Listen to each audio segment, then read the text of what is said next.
नमस्कार। हमारे खास कार्यक्रम सफलता की कहानी टॉपर्स की जुबानी में आपका बहुत बहुत स्वागत है। कहते हैं गैरों के पर से उड़ सकते हो हद से हद दीवारों तक, आसमान में वही उड़ेंगे जिनके अपने पर होंगे। आज हमारे साथ कुछ वैसे परवाज हैं जिनके अपने पर हैं। कैरियर की दहलीज पे कदम रखते ही उन्होंने धमाका किया है, बहुत ही शानदार प्रदर्शन किया है। हाल ही में मैट्रिक का रिजल्ट आया है। आज हमारे साथ जो तीन प्रतिभावान छात्रों को आप देख रहे हैं, ये इन्होंने अपने क्षेत्र में बेहतर मुकाम हासिल किया है। ये हैं शिवम। इन्होंने एनटीएससी एग्जाम, जो नेशनल लेवल का एग्जाम होता है, उसमें इन्होंने स्टेट टॉपर का रैंक हासिल किया है। मैट्रिक की परीक्षा में डिस्ट्रिक्ट टॉपर हमारे साथ मोहम्मद शाहनवाज हैं और उनके बगल में सुजीत कुमार हैं जिन्होंने डिस्ट्रिक्ट में सेकंड स्थान लाया है। सबसे पहले तो आप लोगों को बहुत बहुत शुभकामनाएं।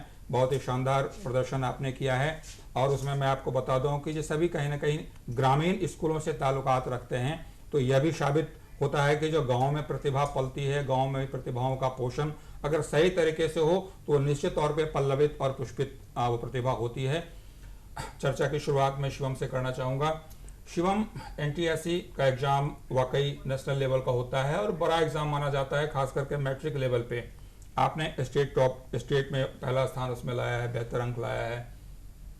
क्या लगता है कि जो कौन सी ऐसी चीज़ें आपको लगा जो आपको मदद की इस स्थान पर पहुंचने में? जैसे भी किसी भी नेशनल लेवल का एग्ज़ाम होता है तो पहले सीबीएसई का जो बोर्ड है वो भी नेशनल एग्ज़ाम है, उसके लिए तैयारी करेंगे तो आपके जो दूसरे नेशनल लेवल के एग्ज़ाम है वो भी अच्छे से क्लियर हो जाएंगे। ठीक है। अब जो नेशनल, वो जो स्कूल में नोट्स पढ़ाए जाते हैं वो मैं घर आकर खुद से भी एक नोट्स बनाता था, अपने से, खुद से, अपने मन से। तो उससे भी बहुत हेल्प मिली। और जो भी नेशनल एग्ज़ाम है उसके पुराने पेपर्स जो है उससे उसको सॉल्व करेंगे तो हमें ज़्यादा कॉन्फिडेंस आएगी और हम ओरिजिनल एग्ज़ाम में ज़्यादा अच्छे स्कोर कर सकते हैं। बिल्कुल। शाहनवाज, आपने डिस्ट्रिक्ट टॉप किया है। बहुत सामान्य साधारण सा जो सामान्य तौर पे ये बातें हमारे दिमाग में आती है कि जो जब आप तैयारी कर रहे होते हैं, जब मैट्रिक में स्कूल में आप बेहतर परफॉर्म कर रहे थे और जब आपने एग्जाम दिया तो बेहतर एग्जाम गया होगा, आपको क्या लगा कि जो क्या मैं टॉप कर पाऊंगा? देखिए, जब मैंने एग्ज़ाम देकर घर पर आया तो अपने से अपने मार्क्स जोड़े तब लगभग 450 के आसपास आए। इस तरह से मैंने सोचा मैं अच्छे मार्क्स ला सकता हूँ और अपने गांव मोहल्ले का नाम रोशन कर सकता हूँ। जी सुजीत, ये सवाल मैं आपसे भी करना चाहूँगा। जब आप तैयारी कर रहे होते हैं तो हम बेहतर करने के लिए तैयारी करते हैं। हमारी जो तैयारी होती है उसका उद्देश्य ये होता है कि बेहतर अंक लाएं, उसी में हम टॉपर भी हो जाते हैं। आपको लगता था कि जो हम डिस्ट्रिक्ट टॉप करेंगे, डिस्ट्रिक्ट में सेकेंड पोजीशन हमारी आएगी? मैंने यह सोच के तैयारी नहीं की थी कि मैंने जिला टॉपर आऊँगा। मुझे तो मालूम ही नहीं था कि जिला टॉपर आखिर होता क्या है। हमने विद्यालय रोज़ करते थे, प्लस में कोचिंग भी करते थे और सेल्फ स्टडी 4 से 5 घंटा मन लगाकर पढ़ते थे और बाकी समय में अपने पापा मम्मी जो कहते थे काम वो कर देते थे। तो मुझे ये मालूम था कि जिस प्रकार मैंने मेहनत की है उतना अंक मुझे आ जाएंगे। और बिहार बोर्ड पटना से भी मेरा इंटरव्यू हो गया था। वहाँ से अनेक सवाल पूछे गए थे तो मैंने बता दिया था।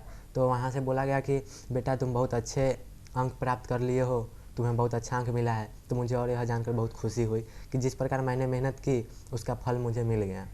एक कहीं ना कहीं कॉन्फिडेंस जो होता है बच्चों में, निश्चित तौर पे वो रिजल्ट के पहले उसके अंदर, जैसा कि तीनों ने कहा कि कॉन्फिडेंस, हम जब बेहतर अंक के लिए काम करते हैं, मेहनत करते हैं, तो एक कॉन्फिडेंस होता है कि हम बेहतर करेंगे।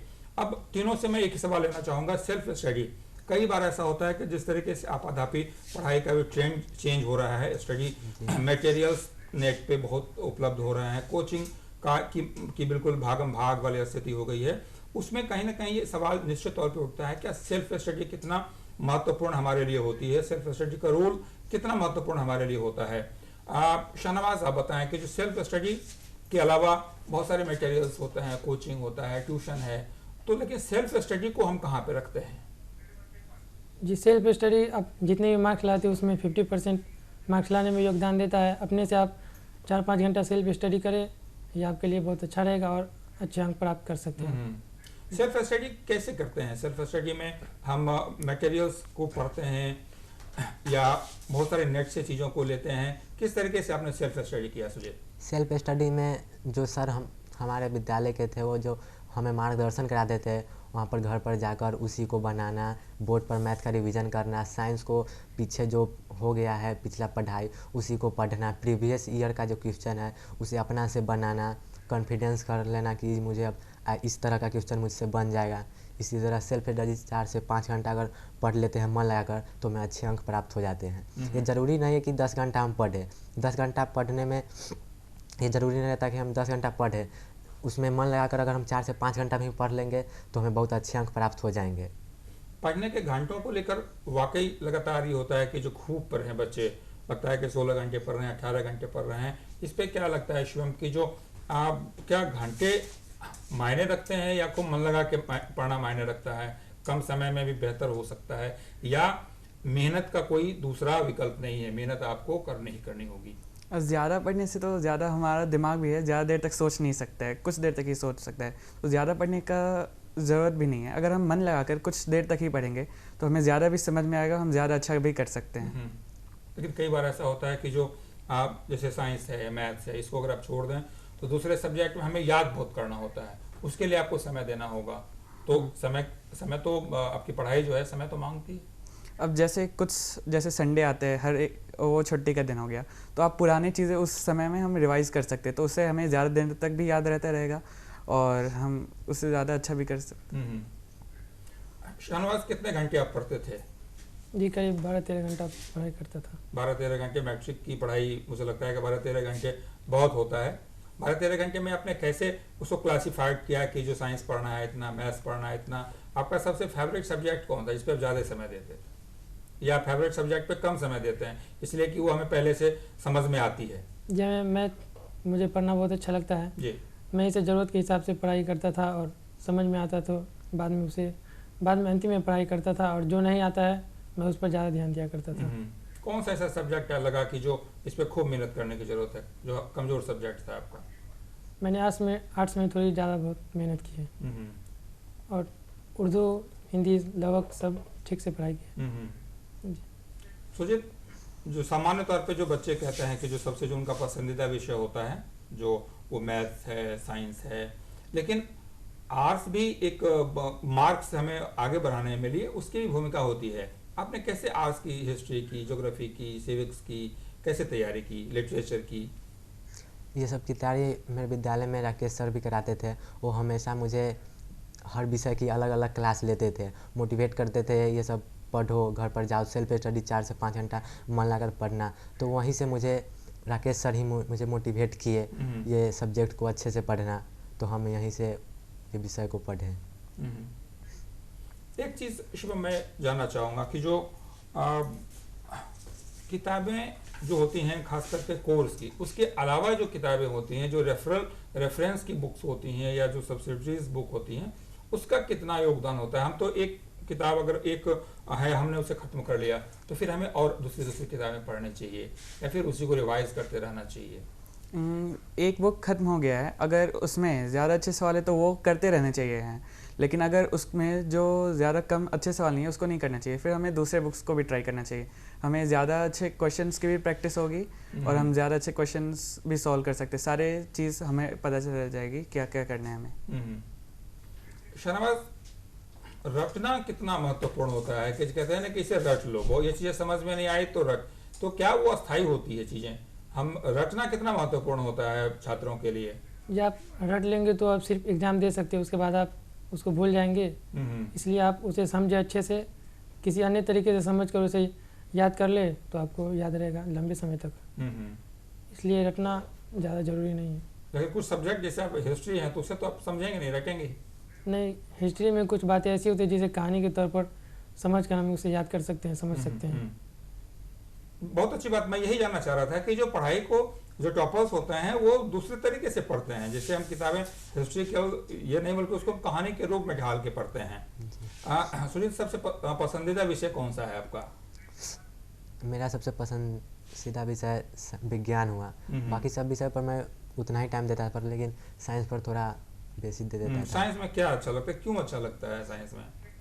साइंस में फिजिक्स पढ़ने में मुझे बहुत अच्छा लगता था। केमिस्ट्री भी हो गया, उसमें रसायन शास्त्र के बारे में, मतलब जितना केमिकल होती थी उसी में आता था। फिजिक्स में जितना प्रकाश, विद्युत ये सब आता था, तो हमने उसमें बहुत अच्छा पढ़ाई की।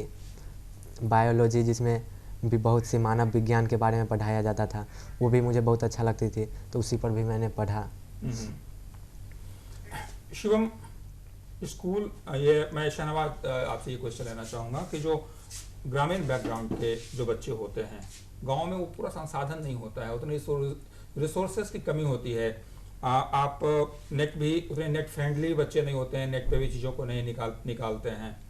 वैसे दौर में क्या चैलेंजेस होती हैं, क्या चुनौतियां होती हैं कि जो वो शहर के बच्चों से कैसे टक्कर लें? आज आपने वो मुकाम हासिल किया है कि जो शहर के बच्चों ने नहीं किया है, आपने किया है।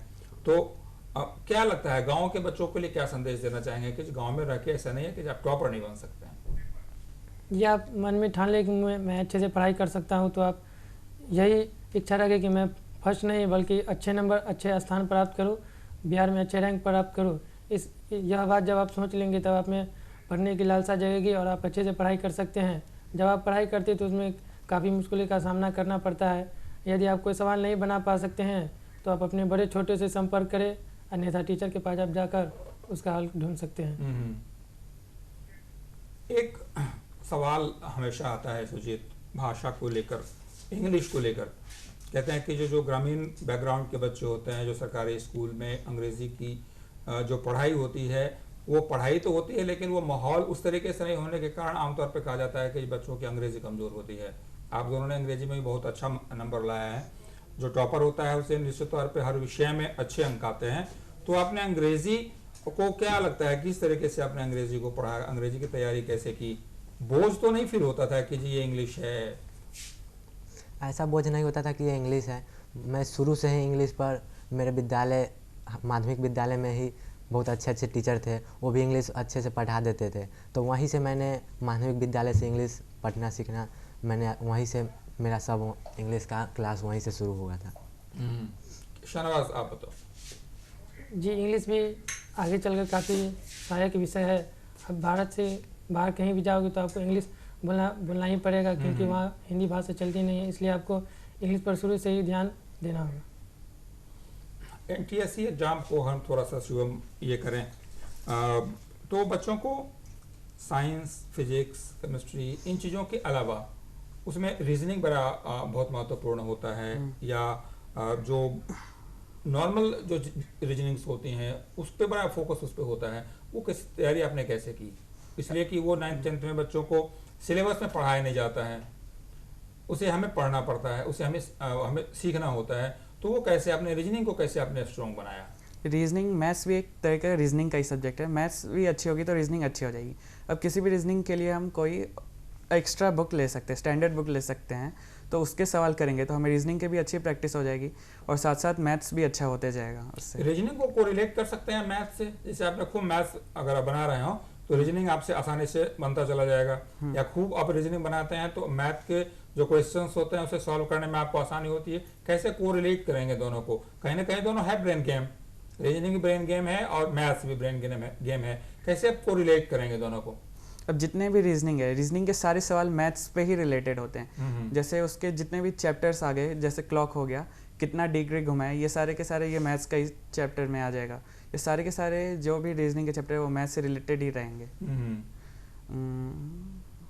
तो इस तरीके से आप उसे जो बेहतर अगर मैथ्स भी कर रहे हैं तो रीजनिंग बनाने में आपको कहीं ना कहीं सहूलियत होगी। हाँ जी।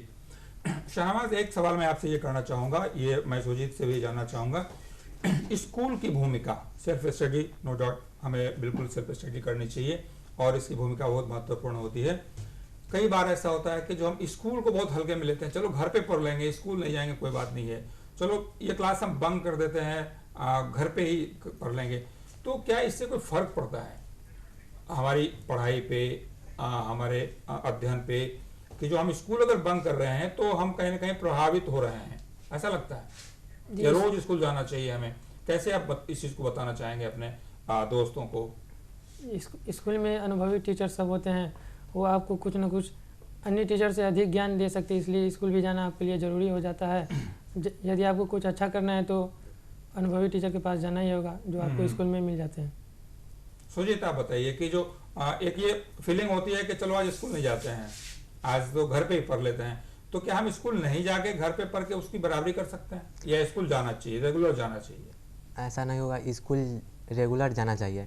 स्कूल रेगुलर नहीं जाते हो तो हमें पढ़ाई पर बहुत बड़ा प्रभाव पड़ता है।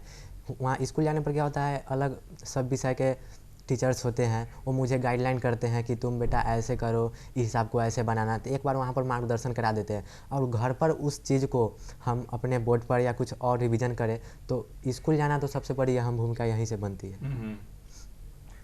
क्वेश्चन जो होता है उसमें कई क्वेश्चंस के ऊपर में लिखा रहता है कि जो परीक्षार्थी इसे अपनी भाषा में जवाब दें। जी, इसका अर्थ ये हुआ कि जो आप रट के ना जाएं या फिर जो चीज़ें आपने कहीं से वो उतारा हो, पढ़ा हो, तो कैसे आपने तैयार किया कि जो हमें हिंदी में जो ये हमने कहानी पढ़ी, हमने कविता पढ़ी और इसे अपनी भाषा में हमें लिखना है, अपने हमारी सोच डेवलप करनी। उसी तरीके से इतिहास में भी कैसे करते हैं इसे? इतिहास में मेरे जैसे विद्यालय शिवम ने कहा कि हम नोट्स बनाते हैं, तो नोट्स बनाने क्या होता है, हमारे चीज दिमाग में सारी चीज़ें हैं कि जो इसमें ये फैक्ट है और फिर हम अपने हिसाब से उसे लिखते चले जाते हैं और फिर वो नोट्स हमारा तैयार हो जाता है। कैसे आपने कैसे किया इसे?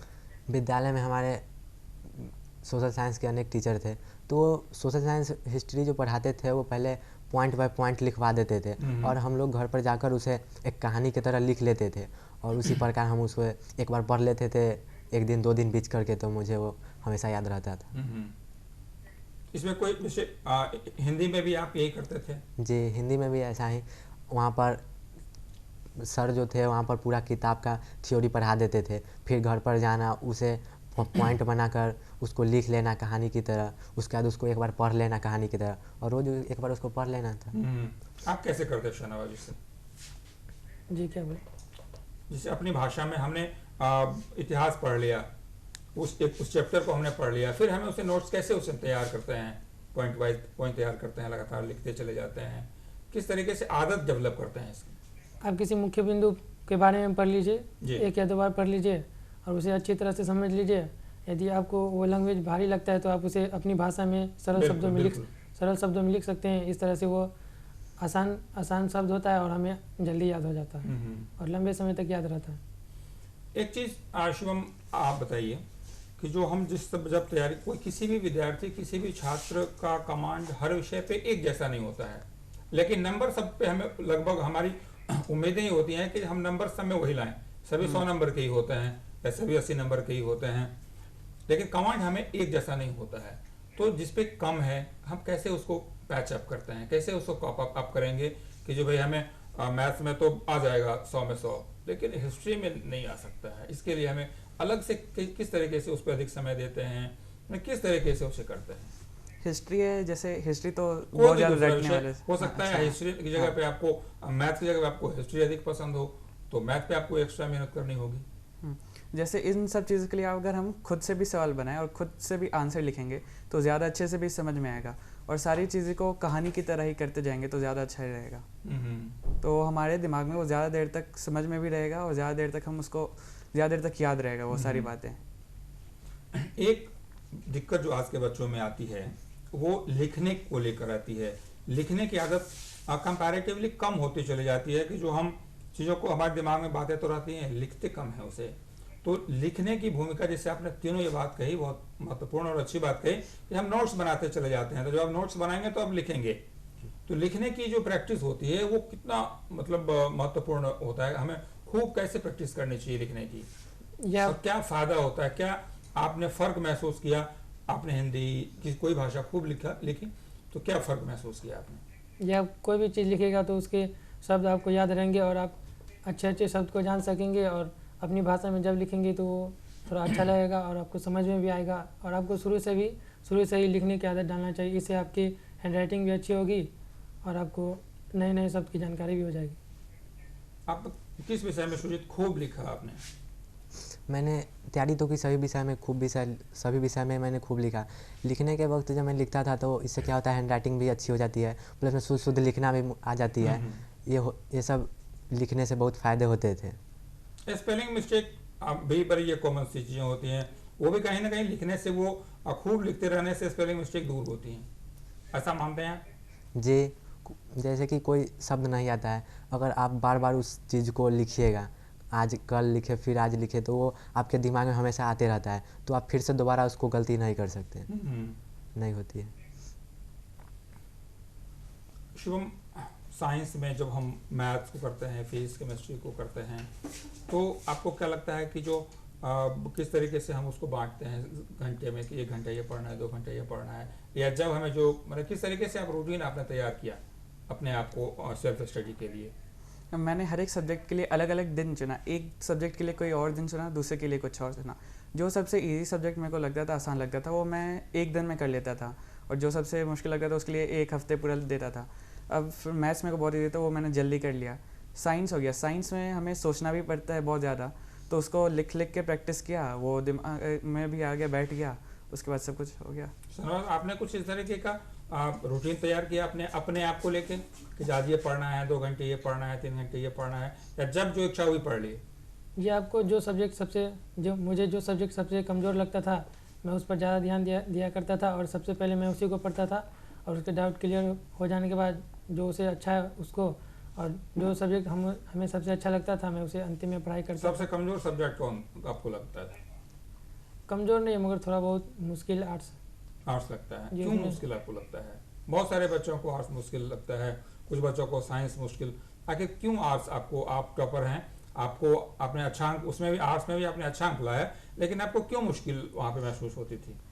जिसमें तिथि के लेकर काफ़ी दिक्कत हुआ करता था, क्योंकि एक वर्ष में काफ़ी अधिक घटनाएं घटती है, और उसी एक वर्ष में जो घटनाएं घटती थी उसी को याद करने में थोड़ा मुश्किल होता था। ये घटना कब हुई, ये घटना कब हुई, इसी तरह से थोड़ा तिथि याद करने में परेशानी होती थी सुजीत? तिथि याद करने में तो परेशानी होती ही थी, पर उसे जब हम लिखते थे और रोज़ उसको करते थे तो इसमें परेशानी नहीं हो जाती थी, क्लियर हो जाता था। एक जो आजकल के बच्चों में, जैसे हमने पढ़ने लिखने की बातें वो कही कि थोड़ी सी आदत किताब पढ़ने या पढ़ाई के अलावा पढ़ने की आदत आपने लगता है कि कुछ कहानी अलग से पढ़नी चाहिए, मैगजीन बाहर से लेके पढ़नी चाहिए, अखबार पढ़ लेना चाहिए, ताकि दुनियादारी की भी जानकारी हमारे पास हो? जैसे एसएसटी का सब्जेक्ट है, वो सब कुछ पूरा आसपास, जैसा भी सोशल साइंस उसको बोलते हैं, मतलब जितना भी सब कुछ आसपास सामाजिक चीज़ें हो रही है वही है। तो उससे हम पेपर पढ़ेंगे तो हमें पॉलिटिक्स, इकोनॉमिक्स, सब कुछ की चीज़ें ज्ञान में मिलता भी जाएगा, और ज़्यादा अच्छे से समझ में भी आएगा कोई भी सब्जेक्ट हमें। इसलिए बहुत सारे स्कूल में सवेरे सवेरे जब जाते हैं प्रार्थना के समय में अखबार पढ़ाया जाता है कि ये अखबार की हेडिंग ये है, ये अखबार की हेडिंग ये है। शाहनवाज, आपने कुछ इस तरीके से पढ़ाई की? अखबार आपने पढ़ा, मैगजीन पढ़ी, कुछ लगा कि जो कुछ किताब के अलावा भी हमारे पास जानकारी होनी चाहिए दुनिया में क्या कुछ हो रहा है? ये अखबार में सोशल साइंस के लगभग सभी चीज़ मिल जाते थे, और अखबार की हेडिंग लाइन ऊपर जो पेज होता है उस पर लिखा हुआ रहता था कि यह घटना इस तिथि को घटी। इस तरह से अधिक जानकारी प्राप्त की जा सकती है। या राजनीति की हमारे देश में क्या हो रहा है, दुनिया में क्या कुछ हो रहा है? जी, ये सभी अखबार में मिल जाया करते थे, इससे जानकारी अधिक मिलती थी। इसमें सोचिए दिलचस्पी आपकी है, हम अखबार भी पढ़ लें, दुनिया की जानकारी ले लें कि कहाँ क्या कुछ हो रहा है, जिले में क्या हो रहा है, देश में क्या हो रहा है, राज्य में क्या हो रहा है, कहाँ के मुख्यमंत्री बदल गए, कहाँ के प्रधानमंत्री बदल गए, इस तरीके की जानकारी। जी, पढ़ाई के अलावा हमारे समाज में क्या हो रहा है, उससे समाज की गतिविधियों को समझना चाहिए।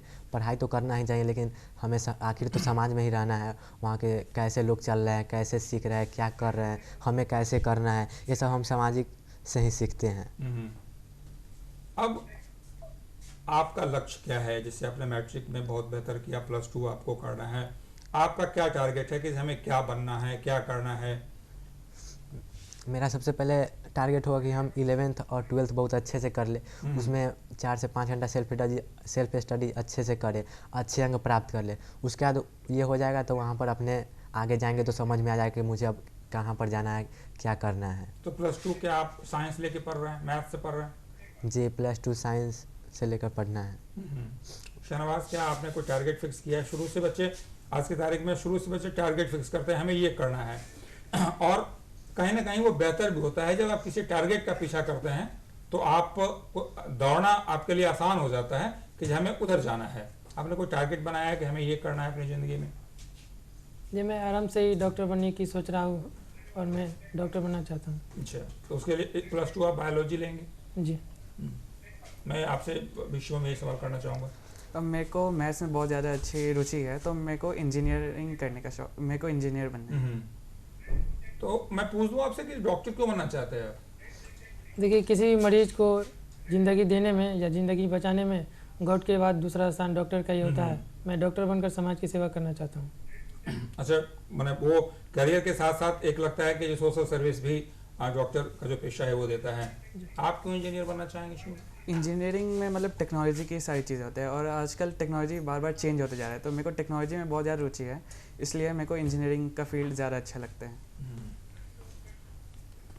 बहुत बेहतर आप लोगों ने किया है और आपको हम लोगों ने एक हमारी शुभकामनाएं हैं कि जो आगे आपके भविष्य में बेहतर राह आप चुने, बेहतर राह पे चले और बेहतर आपने जो लक्ष्य निर्धारित किया है निश्चित तौर पे आपको सफलता मिले। जिस तरीके से पहले पायदान पे आपने शानदार सफलता हासिल की है, हमारी शुभकामनाएं आपके साथ है। निश्चित तौर पे आप इस सफलता को भी प्राप्त करेंगे।